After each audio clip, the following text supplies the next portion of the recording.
hann komin hingað Ragnar Þór. Ragnar, það bara ekki hægt að byrja annað en á miðlunartillögu Aðalsteins Leifssonar. Hvað finnst þér hana? Ég búin að vera mjög hugsi í allan dag yfir þessari miðlunartillögu og ekki bara ég, heldur svona flest allir held ég bara í hreyfingunni. Vegna þess að þetta eiginlega inngrip sem að held ég fæstir áttu von á sem að starfa á þessum vettvangi. Gefur svo þrumur heiðskilótti. Já, og ég ætla að skjóta þig inn, að ég var með Sólveig Önnu hérna á mánudaginn held ég og ég var svona, að því að það var svona verið að fara í gang atkvæðagreiðslan verkfallið. Þannig var svona, hvað gæti gerst? Gæti orðið verkbann? Gæti stjórnin sett eitthvað lög eða eitthvað? Okkur dætti ekki þetta í hug. Nei, maður hafði ekki hugmyndaflug í að sérstaklega ekki á þessum tímapunkti þar sem að ég meina í gegnum okkar samninga bæði núna og ég hef nú komið á þátt í fjölmörgum kjarasamningum. Ég satt í stjórn og samningunum VR í 8 ár áður en ég var formaður og þetta hefur oft verið rætt en aldrei hefur mér fundist hvað ég segja deilur eða viðræður vera komnar á það stig að þessu úrræði sé beitt og í sögulegu samhengi þá hefur miðlunartillögum ekki verið beitt nema með samþykki eða vel upplýstu þegjandi samkomulagi begge aðila sem að augljóslega ekki í þessu tilfelli og það sem að maður það er ekki því máli því þá átt að segja það að miðlunartillagan kemur fram þegar að deiluaðilar eru á því að við erum ekki að sjá eitthvað framhald að þessu. Þannig að þeir gefast upp og biðja eiginlega sátta að koma miðlunartillöguna. Já, ég þekki ekki nákvæmlega hver atburður á sem var en það er mjög athyglisvert að miðlunartillagan hún tekur algjörlega og einhliða tillit til krafna og tillagna annars aðilans sem eru í þessu tilfelli samtök atvinnulífsins og þau voru búin að lýsa því yfir að ef að verkfallsboðun yrði samþykkt að þá yrði afturvirkni ekki á borðinu og reynda búin að hóta því að taka út afturvirkni í fjölmörg skipti í þessu ferli og allt það og kannski flestir sem að fylgjast með fréttum þekkja þessar deilur sem hafa verið á milli samningsaðila en þarna er sem sagt komin atkvæðagreiðsla verkfallsaðgerðir og það er ekki búið að boða til verkfalls. Það er einhverjum verið að leggja þetta í dóm þeirra félagsmanna sem að aðgerðirnar snúa að og þessi tímapunktur og þessi tímasetning hún ætti að vera öllum stéttarfélögum mikið áhyggjuefni og þetta snýst í sjálfu sér ekki eflingu eða þá vegferð sem efling þetta snýst rauninni samningsrétt allra stéttarfélaga sem að starfa á íslensku vinnumarkaði, hvort sem að sé á almennum markaði eða hjá hinu opinbera. Og öllum þeir sem ég hef heyrt í dag, það er bara mjög þungt hljóð í fólki og við vorum að funda núna í miðstjórn frá 5:00 í dag og kláruðum bara núna rétt 7:30 í kvöld. Ég las hann nú upp að megnunum til innan og það hlýtur að segja sitt þeirra miðstjórn sem að er samansett af aðilum sem hafa deilt undanfarið að við séum þó sammála það og getum snúið bökum saman að þessi aðgerð ríkissáttasemjara var algjörlega tilefnislaus og skilur eftir margar áleitnar og stóra spurningar. En að því að hann gerir þetta áður en að verkfallsboðun er samþykkt. Lífskjarasamningarnir, þegar þeir voru gerðir, að þá voru verkfall. Þá var Efling með erum hótelin, voru mjög áberandi verkfall. Og þau voru í nokkra daga og það er engin sem að finnst það hafa verið eitthvað stórkostlegt ástand, sko. Ekki góðu samningar, lífskjarasamningarnir sem kom út af því. Og þetta náði sjálfur sér yfir sömu aðila sem að er undir núna í þeim aðgerðum sem Efling hafði boðað til. Þannig að maður sá svo sem ekki tilefni til þess að það er stíð inn í þetta með þessum hætti og maður hefði haldið líka að miðlunartillögur tæki þó í það minnsta tillit til krafna Eflingar og að þetta sé gert með þessum hætti þar sem að rauninni tillagan einhliða krafa samtaka atvinnulífsins að félagsmenn Eflingar kjósi samningin og afturvirknina og það farir inn í einu og öllu eftir þeirra kröfum við samningaborðið umhugsunarefni og ætti að vera allir hreyfingunni mikið áhyggjuefni og ég held að fólk þurfi og verði að taka svolítið bara Efling út fyrir sviga í þessu vegna þess að þetta getur gerst fyrir hvaða stéttarfélag sem hvaða deilu sem Nú eru félög eins og sjúkraliðafélög, Sameyki og opinberu félögin að fara í sína vegferð og ef við heimfærum þetta á þau félög og þá stöðu og þú veist allar stéttir og ég meina við getum verið næst í vaffer að þá þetta bara mjög alvarlegt inngrip og á tímasetningu sem að maður bara skilur ekki vegna þess að við skulum ekki gleyma því að í öllu skipti ég held að þetta sé fyrstu samningarnir sem ég tek þátt í það sem ekki búið að boða til aðgerða að við skrifum þessar stundir samkomulag rétt fyrir jólin að í flestum öllum samningum sem ég tek þátt í að þá hefur verið búið að boða til aðgerða leggja það í dóm félagsmann og ég vil samþykja aðgerðir það var 2015 og 19 og þá fór Efling í verkfall það var búið að fara í gegnum og vaffer líka og það var búið að leggja þetta í dóm félagsfólks og komið niðurstaða aðgerðir og þá fyrst fór eitthvað að hreyfast á milli samningsaðila þegar var komin slík alvari í málin að við höfum oftar en ekki lent í því að þurfa að ganga þetta langt til þess að fá einhvern snúning á málin og þau fara að komast í þann fasa að okkar viðsemjendur séu tilbúin til þess að klára okkar samninga á þeim forsendum sem að við kannski lögðum upp með upphafi. Þannig að þetta inngrip og þessi tíma til nákvæmlega, það eru víða verkföll og þetta ekki tabú, það í Bretlandi og Finnlandi og víðar á Norðurlöndunum og í Evrópu, þannig að þessi verkföll núna til dæmis í Frakklandi í 2 daga og það ekki bara til þess að knýja á launakröfur, heldur eru þeir búið verkfall að þau eru ósátt við lagafrumvarp eftirlaunamál. Já, og það var boðað til verkfalla hjá starfsfólki Amazon í Bretlandi til dæmis og lestarstarfsmenn og fleiri, þannig að þetta við tölum oft þetta eins og þetta sé eitthvað tabú, en þetta okkar mikilvægasta vopn eða verkfæri til þess að ná fram þeim kjarabótum eða samfélagsumbótum sem að við erum að beita okkur fyrir að krefjast og náum sjaldnast að ganga alla leið, þannig að við séum nú sátt og fáum öllum okkar kröfum uppfyllt, en ég verulega hugsa yfir þessari stöðu og reynir bara stöðu ríkissáttasemjara. Svo með eitt að hann aðallega segir þess svo að 80% vinnumarkaðs búin að semja eftirstandi bara eitt félag. Það var samið erfiðleik í erfiðum viðræðum en þú nú að segja að það hafi ekki eins og verið búið að boða til aðgerða, þannig að það hefur verið ekki erfiðir að þvíleitinu en inn í þessu herbergi og allt þetta og hann tók þátt í þessu og eitthvað svona. En það eitt félagi sem eftir sem sættist ekki við þetta og vill fara eitthvað meira. Hann stillir svolítið upp eins og það sé eiginlega bara fráleit staða.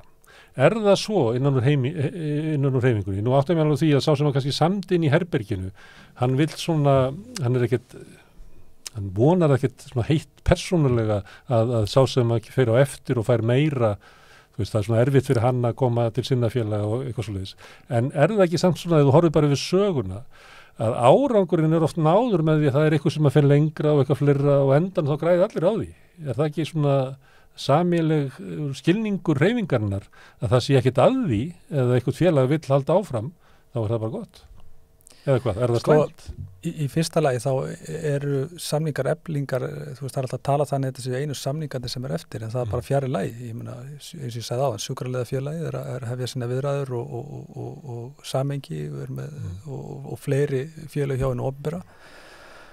Bankamenn, þeir eru fá ekkert samtal. Þeir eru ósáttir og en ég man ekki til þess að það hafi verið gerð einhver sérstök krafa að læsa aðra inni ef að við náum einhvers konar samkomulagi og ég held að það sé bara almennt ekki svo vegna þess að ég hef litið þannig á og ég veit að samninganefnd VFR sama sinnis að ef aðrir ná árangri að þá það ákveðin farvegur sem að verður að ryðja fyrir okkar kröfugerð í næsta samningi og ég nefni sem dæmi að inn í okkar kröfugerð til dæmis 30 daga orlof, nú erum við byrjuð að ræða og undirbúa næstu kjarasamninga og því náðu opinberu félögum fram að það var bara fast 30 daga orlof alla, það þarf ekki að vinna þetta inni við einhvern tíma og þetta meðal annars í okkar kröfugerð. Þannig búið að ryðja veginn. Alveg svo við gerðum með styttingu vinnuvikunar að við fengum reyna styttingu fyrir okkar fólk. Þetta var svo mikið stytting en þetta var skref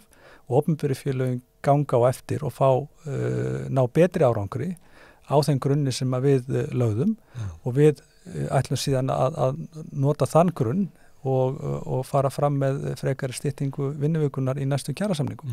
Þannig að þú gerir ekki kröfu um það að fá engin meira heldur þitt fólk? Alls ekki og þetta bara einhver algjör tilbúningur að hálfu bæði samtaka atvinnuleysisins og þá ríkissáttasemjara ef að við á að það sé einhver krafa af okkar hálfu að það þurfa að læsa alla aðra inni undir okkar samningum. Þetta bara algjörlega fráleitt.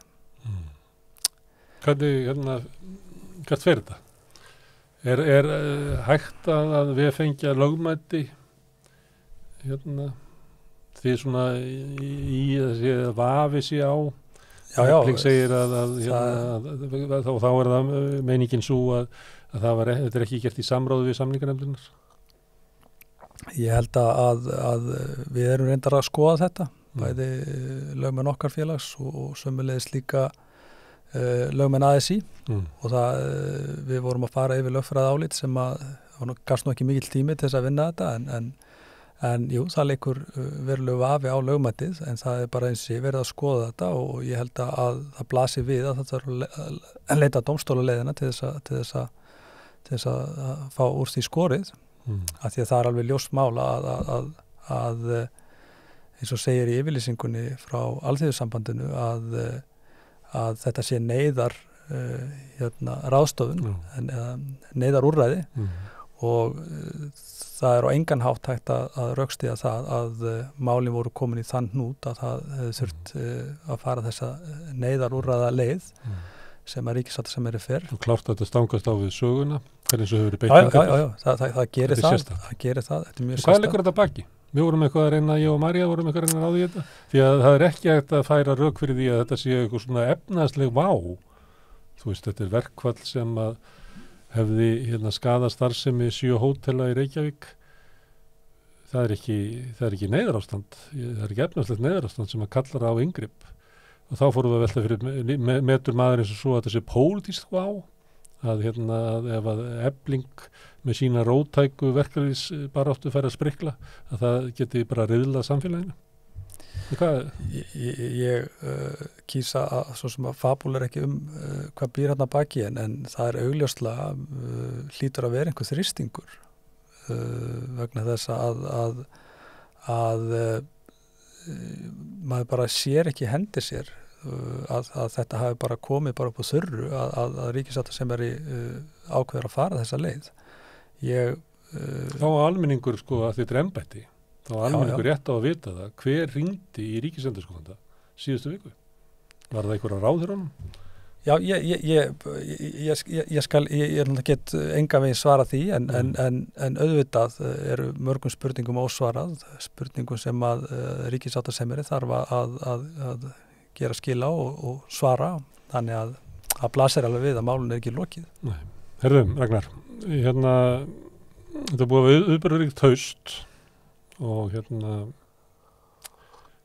síðast þegar við rættum saman einhvern tímann fyrir jól og þá spurði ég hvort að þú ætlar að fara fram sem í formannsframboð í VFR aftur og þú sætti alltaf að hugsa yfir jólin. Þú er búin að hugsa. Búin að hugsa, koma á stað niðurstöðu, já. Og þú ætlar fram? Já. Hvað varstu að vega og meta? Það er margt og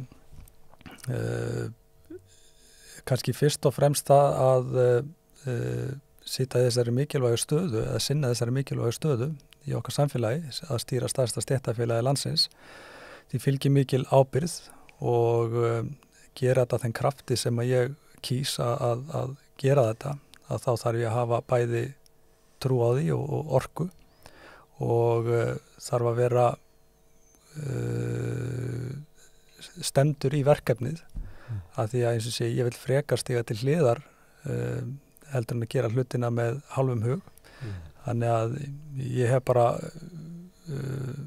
ég brenn algjörlega fyrir þessu og ég held að ég hafa nú sýnt það í verki í þau ár sem ég sýnt þessu embætti, maður er vakin og sofin yfir þessu. Svo er það aldrei náttúrulega að verða kjörinn og fá trú félaga sinna og orkuna sem það gefur. Að sjálfsögðu og það gerir það líka. Þannig að fyrir mér er þetta ekkert bara fyrir mér er ekki einfalt mál að gefa sig í þetta í annað kjörtímabil. Þetta eru ákveðna fórnir, bæði gagnvart fjölskyldunni og þú þarft að vera í þessu frá morgni til kvölds og þú þarft að vera í þessu í fríinu og maður er með hausinn við þetta og það getur stundum tekið á að vera ekki með hausinn til staðar með fjölskyldunum og börnunum og þeirra þeirra áþarf að halda. Þannig að þetta eru mikla fórnir og ég er ekki einn í þessu. Ég er með konu og börn og stóra fjölskyldu og þetta er opinbert starf. Þau vil ekki fá þau aftur heim, þannig að þau vilja að þú sett í upptíkin í þessu starfi? Ég held að sé nú einmitt ekki þannig. Kona mín er mjög svona aktív í þessu með mér og við tölum ekki saman. Við tókum sameiginlega ákvörðun það til dæmis á ASÍ-þinginu að ég myndi draga mig úr eða frá því framboði þar sem að ég svona vildi leggja krafta mína og mín lóð á vogarskálunar til þess að ná ákveðinni sátt innan Alþýðusambandsins og gerði það vegna þess að okkur hefur gengið alveg gríðarlega vel í VR, bæði í stjórninni, þá hefur starfið aldrei gengið eins vel. Það er að segja að við erum liðseild, það er engin meiri hluti eða minni hluti. Skrifstofan gengur vel, starfsandi frábær, þannig að okkur hefur gengið mjög vel og þetta var ekki alltaf svona í VR. Það voru mikil átök og mjög heiftuleg. Þú varst ekki fjórði Ég var 50 formaðurinn á einhverjum 8-9 árum, já. Þannig að það hafi verið mikil átökunum félagsins og það hafi gengið mjög vel og mér langar að nota þessa reynslu og það sem við höfum verið að byggja upp á vettvangi VR inn í Alþýðusambandið vegna þess að ég taldi mikilvægt að reyna ná ákveðnum breytingum innan Alþýðusambandis sem þrýsti afl. Okkur hefur ekki tekist að vera nægilega öflug eins og við berum okkur bara saman við viðskiptar. Ef við berum okkur saman við önnur þrýstöfl eins og viðskiptaráð og samtök atvinnulífsins iðnaðarins og hvernig þau vinna og hvernig þau lobbya og þrýsta sínum málum fram að þá er samanburðurinn ekki sérstaklega góður og semlega líka að reyna að sameina hreyfinguna undir þessum hatti. En þú ert að fara fram í VR? Já, en ég bara útskýra þú veist hvað ég vildi gera vegna þess að það sem okkur hefur tekist að gera í VR er mjög merkilegt með hvernig staðan var á félaginu fyrir ekki svo mörgum árum síðan. Að þá fór rosaleg orka í innbyrðisátök. Núna er öll orkan í sömu átt, eins og sé, það er engin meiri hluti eða minni hluti.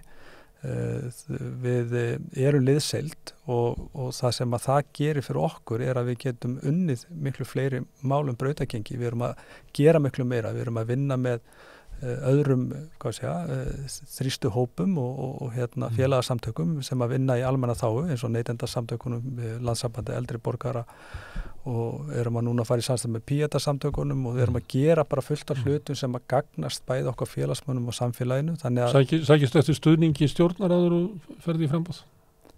Eða er það ekki... Ég hef alveg stuðning stjórnar og hún hefur lýst því yfir og það er líka gagnkvæmt minn stuðningu til stjórnarinnar og stjórnarmanna er alveg skilyrðislaus vegna þess að það hefur ekki borið neitt skugga á þetta samstarf og hvernig við höfum unnið saman og það held ég að sé bara mjög mikil verðmæti í því hvað félagsmenn kjósa síðan, það verður bara komið í ljós.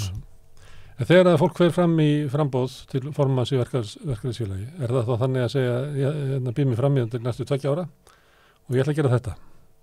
Ég ætla að byggja þessa blokk, ég ætla að ná 3 ára samningum sem verða stórkostlegi fyrir okkar félagsfólk og ég ætla að gera, er það þannig? Jú, lofórð eða er þetta svona persónukostningar að ég geðugur maður? Ég held að auðvitað ertu með eitthvað markmið. Það er bara í eðlisínu hlýtur að vera þannig að þú býður fram til trúnaðarstarfa í félagsamtökum að þá viltu leggja þín lóð á vogarskálanar, þú kemur með einhverja hugmyndir sem þú vilt vinna brautagengi og það er alveg saman með mig eins og aðra stjórnamenn að við erum ekki bara að vinna að einhverjum áhugamálum eða einhverjum mínum stefnumálum, við erum að styðja við hvort annað sem einstaklingar sem að höfum væntingar og markmið hvað við viljum sjá breytast í okkar samfélagi og það held ég að sé svona grundvöllurinn að því hversu vel hefur gengið að við erum að styðja við hvort annað þú veist, við erum með fólk sem hefur áhuga á jafnréttismálunum og við höfum lagt mjög mikið púður í það og bara uppbyggingu orlofsíbúða og svo getur það verið meira pólitískt húsnæðismálin sem eru mér og fleiri stjórnarmönnum mjög hugleikinn og þannig að svona kannski stefnu ágreiningurinn hann kannski meiri í kostningum í félögum þar sem eru listakostningar heldur en í það sem eru persónukostningar eins og við fyrir. Getur verið, en eins og ég sagði á þann að þegar við breyttum lögum félagsins 2009 og opnum rauninni félagið, lýðræðisvæddum það og það er mjög virkt lýðræði í félaginu, það er kosið í formannskjörið á 2 ára fresti sem að þú þarft að leggja þín störf í dóm félagsfólks og það þurfa stjórnarmenn líka að gera þannig að það hafa alveg verið átök þó að það sé ekki listakostning en bara okkur hefur gengið mjög vel að starfa saman og það getur breyst þetta getur það breyst og það geta orðið átök en okkur hefur allavega gengið vel að vinna saman og ég held að flestir vilja halda því áfram. Þú fyrst mótframboð síðast, ekki þar síðast býstu ekki við að fá mótframboð núna? Ég veit að ég fæ mótframboð. Nú veistu hver það er? Já, ég veit hver það er. Og það verða öllu líkindu fleiri en eitt. Það er nú gott verið sittandi formann að fá fleiri en eitt. Ég er algjörlega óhræddur við að leggja mín störfi í dóm félagsfólks og ég er heldur ekki hræddur við þá niðurstöðu vegna þess að allt er þetta spurning áherslur og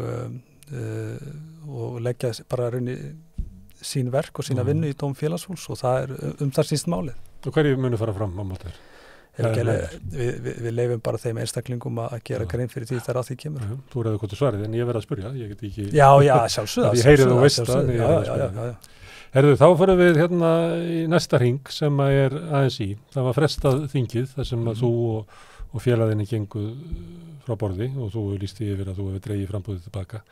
Með því að þú setja bjóðið fram núna til formanns VFR, þá reikna ég með að þú ætlir ekki að bjóðið fram til forseta Alþýðusambandsins. Augljóslega ekki. Þú býður ekki fram til formannskjör í stærsta stéttarfélagi landsins og ætlar svo sækjum aðra vinnu eftir mánuð. Davíð Oddsson gerði þetta þegar hann var borgarstjóri, svo fór hann frá borði innan við árið síðar. Já, en þegar ég labbaði frá þessu framboði mínu á Alþýðusambandsþinginu að þá var alveg ljóst að ságlöggi eða sú hörðu lokaðist. Hvernig verður þá þetta þegar nú þarf að koma saman þessu frestaða þingi, núna einhvern tímann í vor, ekki seinna heldur en bara strax eftir páska eða eitthvað. Hvað mun það þing snúast? Það verður að finna ykkur á fórustu, það verður að gefa ykkur svona óskorað umboð til þess að leiða þess í eða hvað, á að bara að trimma þess í niður og gema það upp í hillaukunni. Já, það er nú heljarna verkefni sem er framöndan og það er, Alþýðusambandið er í djúpri hólu og það er klofningu þar inni. Eina sem ég get sagt er að ég mun leggja mín lóð á þær vogarskálar í að reyna að þrýsta hópnum saman og ég held að bara þessi ályktun út af þessari miðlunum til sáttasemjara að miðstjórnin hafi þó tekist að sameinast í kringu það. Mér aðalsteinu það að hafa saminað aðeins í.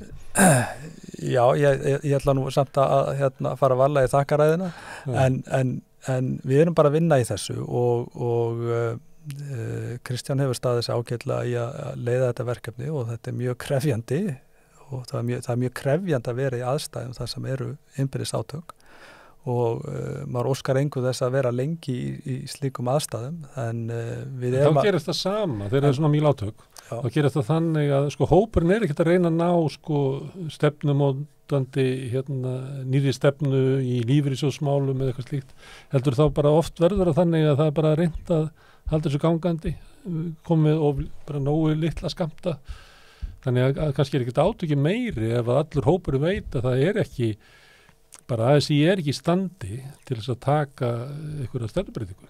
Það getur bara lulla áfram. Mögulega ekki, en við verðum samt að reyna. Ég meina, þetta eru samtök með mikla sögu og þau geta virka stórkostlega fyrir fólkið í landinu og tala ekki samfélagið okkar og unni stóra sigra. En eins og staðinni núna, þá er það ekki að fara að gerast. Ég meina við sáum bara öll eftirfylgni eftir lífskjarasamningin á þeim fjölmörgu málum sem við sömdum við ríkisstjórnunum að fara í, standa meir og minna eftir vanefnd. Miðstjórnin ætlar að hittast og vinnufundi. Ég veit svo sem ekki hverju það skilar, en það er allavega fyrsta skrefið í þessari viðleitni að reyna svona að sjá hvernig við stöndum í aðdraganda þingsins. Það er komin dagsetning á þingið sem verður núna 27. til 28. apríl. Það var samþykkt á síðasta miðstjórnarfundi. Og sumir finnst það örugglega allt of bratt að ætla að reyna að gera allu að þessu á meðan svona hreyfingin er ennþá í sárum. En það verður bara komið í ljós, eins og sé, hvað, og það þarf að spyrja þessara spurninga, hvað vill fólk gera með þetta? Og ég er ekki með svari við því, þannig að ég alltaf sé tækifærin í því hvað hægt er að gera og hvernig það getur nýst okkur í baráttunum fyrir réttlátara samfélagi. Það er að finna forystumann sem ekki tilheyrir beint einhverjum stríðandi fylkingum. Það er það vanarlega sem ekki að þessari stöðu. Og svo er samið að þessi sé fyrsti vara og þessi annar vara og til þess að hafa fylkingarnar góðar. Þetta er kannski að fá sáttasemjara til þess að tala á villi. Já, ég er nú ekki viss að það væri góð hugmynd. En það er eitthvað svona vinna sem verður að fara að sjálfsögðu. Það þarf að vita fyrir af ágreiningnum, hann er þarna, hann er ekkert að fara og það verður að ná ASÍ saman með ágreiningnum. Það þarf að finna einhverja lausnir á þessu og ég fer nú bara eins og sé, ég sé styrkleika í öllu í kringum mig, ekki veikleika og ég sé greiðalega tækifæri í alþýðusambandinu til framtíðar en hvort aðri sjá það verður bara komið í ljós og ég fer bara vongóður og bjartsýnn inn í þessa vinnu en síðan bara hver niðurstaðan verður er ómögulegt að segja. Herru, segjum það í bili. Ragnar Þór, alltaf gott að fá þig hingað við Rauðaborðið. Takk fyrir. Takk.